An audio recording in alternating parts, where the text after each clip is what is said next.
Баршаңызға сәлем, мен каналыма қош келдіңіздер. Бүгін мен осындай санарғұлақпен картошка қуырамын.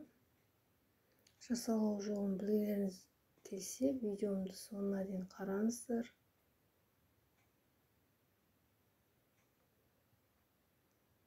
Ол үшін бізге картошка, санарғұлақ және пияз. Мен алдын ала санарғұлақты жақсылап жуып алдым. Керек емес жерлерін кесіп алып тастадым. Одан кейін жарты сағат суға қайнаттым.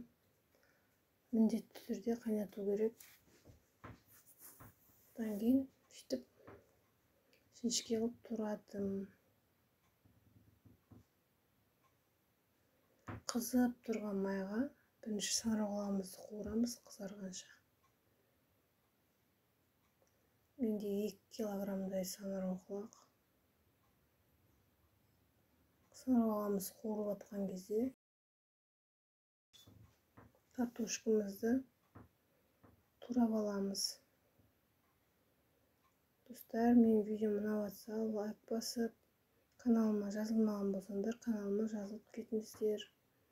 Келесі видеомды жіберіп алмас үшін қоңырауша басып кетіңіздер.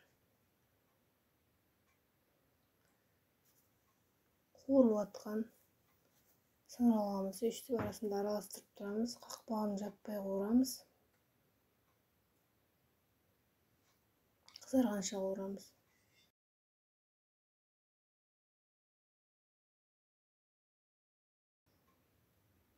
Енді пиязымызды турап, пиязды әркім өз қалауынша қосады.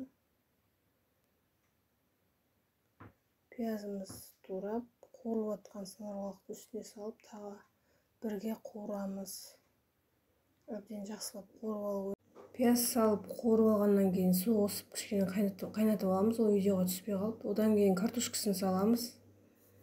Картошка салғаннан кейін тұз салып, баяу отта қақпағын жауып, картошкасы піскенге дейін пісіріп аламыз.